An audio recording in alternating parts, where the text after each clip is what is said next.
Praise lord. ದೇವರ ನಾಮಕ್ಕೆ ಸ್ತೋತ್ರವಾಗಲಿ. ಪ್ರೀತಿಯ ದೇವರ ಮಕ್ಕಳೇ, ನಾವು ಈ ದಿನ ದೇವರ ವಾಕ್ಯಗಳನ್ನು ಧ್ಯಾನಿಸಿಕೊಳ್ಳೋಣ. ಹಾಲೆಲೂಯಾ. ಜಕರ್ಯ 2ನೇ ಅಧ್ಯಾಯ 5ನೇ ವಚನ. ನಾನೇ ಅದರ ಸುತ್ತಮುತ್ತಲೂ ಅಗ್ನಿ ಪ್ರಕಾರವಾಗಿ ಅದರೊಳಗೆ ವೈಭವವೂ ಆಗಿರುವೆನು. ಇದು ಎಂಬುದು ಯೆಹೋವನ ನುಡಿ.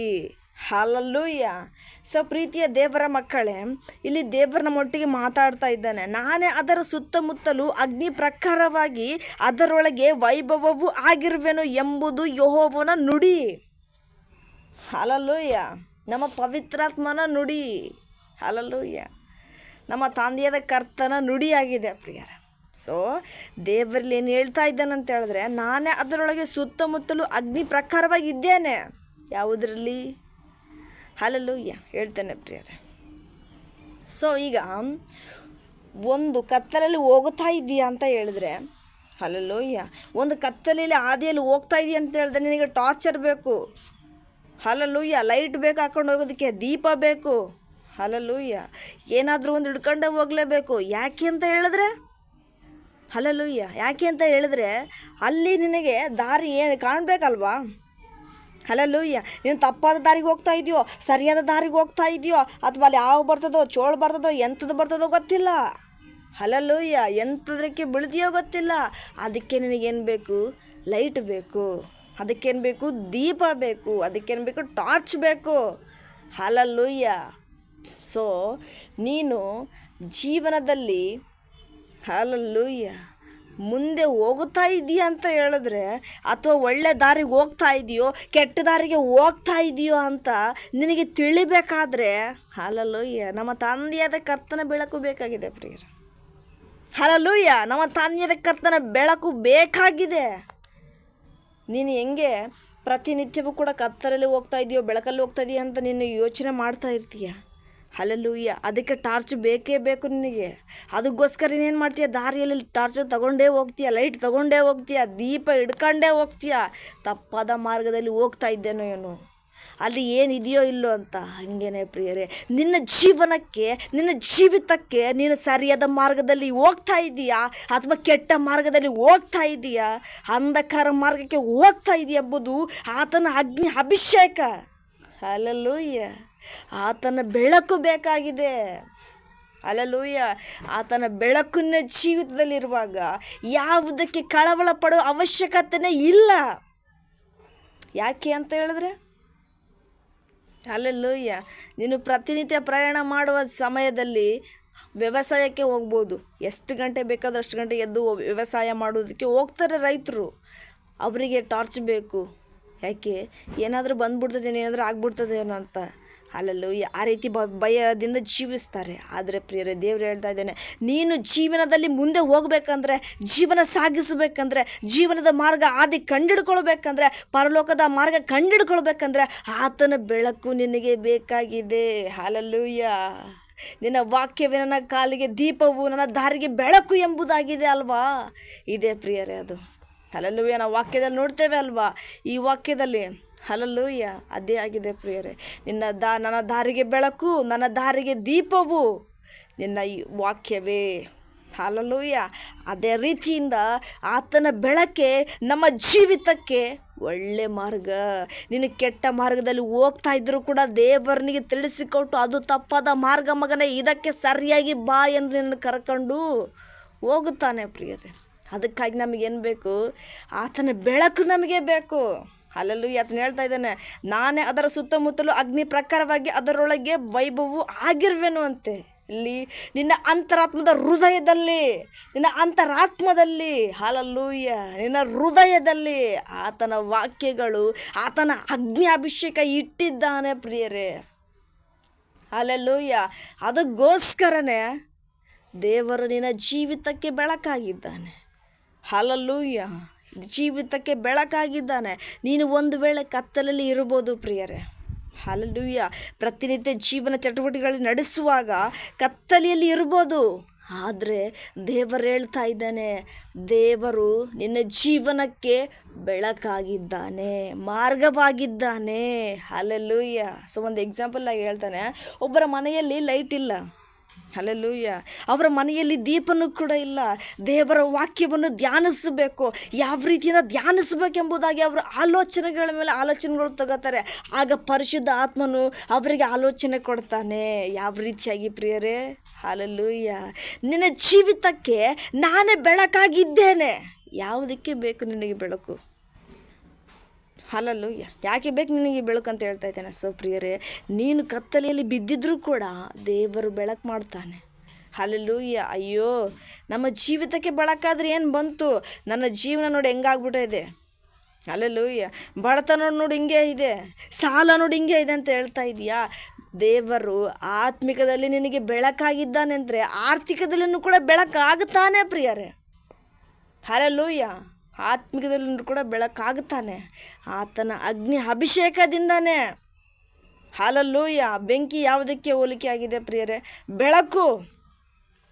ಕೆಲವೊಬ್ರು ಹೇಳ್ತಾರೆ ಬೆಂಕಿ ಅಂದ್ರೂ ಕೂಡ ನರಕ ಅಲ್ಲ ರೀ, ನೀವೇ ನಂಗೆ ಹೇಳ್ತಾ ಇದ್ದೀರತ್ತೆ. ಹೌದು ಪ್ರಿಯರೇ, ಅಲ್ಲಿ ಇರುವುದು ಹಲ್ಲೆಲೂಯ ನರಕ.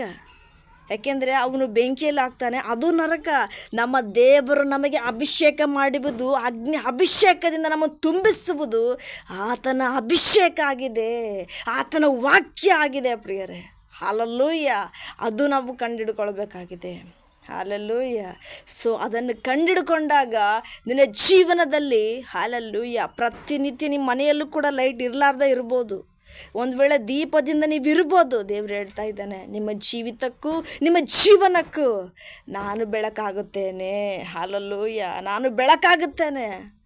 ಈ ಲೋಕದ ಬೆಳಕಿಗಿಂತ, ಈ ನಶಿಸಿ ಹೋಗೋ ಬೆಳಕಿಗಿಂತ ಹಲ್ಲೆಲೂಯ ದೇವರ ಬೆಳಕು ಯಾವಾಗಲೂ ಇರ್ತದೆ ಪ್ರಿಯರೇ. ಹಲ್ಲೆಲೂಯ. ಓಕೆ, ನೀನು ಒಂದು ಮಾತು ನನಗೆ ಹೇಳ್ಬೋದು, ಅಲ್ಲ ರೀ ನೀವು ಬೆಳಕಾಗಿದ್ದೀರ ಅಂತ ಹೇಳ್ತಾ ಇದ್ದೀರಾ, ಸೊ ನಮಗೆ ಪ್ರತಿನಿತ್ಯ ಬೇಕಂದ್ರೂ ಕೂಡ ನಾವು ದೀಪ ಹಚ್ಕೋಬೋದಲ್ಲಂತ. ದೀಪಕ್ಕೆ ಏನು ಬೇಕು? ಎಣ್ಣೆ ಬೇಕು, ಬತ್ತಿ ಬೇಕು. ಹಲ್ಲೆಲೂಯ. ಎಣ್ಣೆ ಖಾಲಿ ಆದಮೇಲೆ ಉರಿತದ ಬತ್ತಿ? ದೀಪ ಹಚ್ಚುತ್ತದ? ಹಚ್ಚೋದಿಲ್ಲ. ನೀನು ಮತ್ತೆ ಅದಕ್ಕೆ ಎಣ್ಣೆ ಹಾಕಬೇಕು. ಆದರೆ ದೇವ್ರು ಹೇಳ್ತಾ ಇದ್ದಾನೆ, ನಾನು ನಿನಗೆ ಬೆಳಕಾಗಿದ್ದೇನೆ. ಹಲ್ಲೆಲೂಯ. ನಾನು ನಿನಗೆ ಬೆಳಕಾಗಿದ್ದೇನೆ. ಅರ್ಥ ಆಗ್ತಿದೆನಾ? ಇದು ಎಷ್ಟು ಸತಿ ದೇವರು ನಿಮಗೆ ತಿಳಿಸ್ತಾ ಇದ್ದಾನೆ ಪ್ರಿಯರೇ. ಇದನ್ನು ಗ್ರಹಿಸಿಕೊಳ್ರಿ ಎಂಬುದಾಗಿ ನಿಮಗೆ ದೇವರು ತಿಳಿಸ್ತಾ ಇದ್ದಾನೆ. ಹಲ್ಲೆಲೂಯ. ನೀನು ಎಣ್ಣೆ ಹಾಕಬೇಕು, ಆಮೇಲೆ ದುಡ್ಡು ಖರ್ಚು ಮಾಡಿಬಿಟ್ಟು ಎಣ್ಣೆ ಹಾಕಬೇಕು. ಎಣ್ಣೆ ಖಾಲಿ ಆದಂಗ್ಲಿನ ಎಣ್ಣೆ ಹಾಕಬೇಕು. ಹಾಗಾದರೆ ನಿಮ್ಮ ಮನೆಗೆ ಬೆಳಕಾಗ್ತದೆ. ಆದರೆ ದೇವ್ರು ಹೇಳ್ತಾ ಇದ್ದಾನೆ, ದೇವರು ನೀ ಬೆಳಕಾಗಿದ್ದಾನೆ. ನೀನು ಆತನಿಗೆ ₹1 ಕೊಡೋ ಅವಶ್ಯಕತೆ ಇಲ್ಲ. ನಿನ್ನ ಹೃದಯವನ್ನು ಆತನಿಗೆ ಒಪ್ಪಿಸಿಕೊಡು. ಆತನು ನಿನ್ನ ಜೀವಿತಕ್ಕೆ ಬೆಳಕಾಗಿಯೇ ಇದ್ದಾನೆ. ಹಲ್ಲೆಲೂಯ. ಅಭಿಷೇಕ ನನ್ನ ತಲೆ ಮೇಲೆ, ಪರಿಶುದ್ಧಾತ್ಮನು ನನ್ನೊಳಗೆ. ಅಭಿಷೇಕ ನನ್ನ ಮೇಲೆ, ಪರಿಶುದ್ಧಾತ್ಮನು ನನ್ನೊಳಗೆ. ಅಭಿಷೇಕ ನನ್ನ ತಲೆ ಮೇಲೆ, ಪರಿಶುದ್ಧಾತ್ಮನು ನನ್ನೊಳಗೆ. ಸಾರುವೆನು ಸುವಾರ್ತೆಯನ್ನು ದೀನರಾದ ಎಲ್ಲರಿಗೂ. ಅಭಿಷೇಕ ನನ್ನ ಮೇಲೆ, ಪರಿಶುದ್ಧಾತ್ಮನು ನನ್ನೊಳಗೆ. ಅಭಿಷೇಕ ನನ್ನ ತಲೆ ಮೇಲೆ, ಪರಿಶುದ್ಧಾತ್ಮನು ನನ್ನೊಳಗೆ. ಹೃದಯದಲ್ಲಿ ನೊಂದವರು ಹೇರಳರು. ಹಲ್ಲೆಲೂಯ. ಹೃದಯದಲ್ಲಿ ನೊಂದವರು ಹೇರಳವು. ಬಂಧನಗಳ ಬಿಚ್ಚಬೇಕು, ಒಡೆದು ಹಾಕಬೇಕು. ಹಲ್ಲೆಲೂಯ. ಬಂಧನಗಳ ಬಿಚ್ಚಬೇಕು, ಒಡೆದು ಹಾಕಬೇಕು. ಅಭಿಷೇಕ ನನ್ನ ತಲೆ ಮೇಲೆ, ಪರಿಶುದ್ಧಾತ್ಮನು ನನ್ನೊಳಗೆ. ಹಲ್ಲೆಲೂಯ. ಗಾಯ ಕಟ್ಟುವೆ ದೇಶವೆಲ್ಲ ಯೇಸುವಿನ ನಾಮದಲ್ಲಿ. ಹಲ್ಲೆಲೂಯ.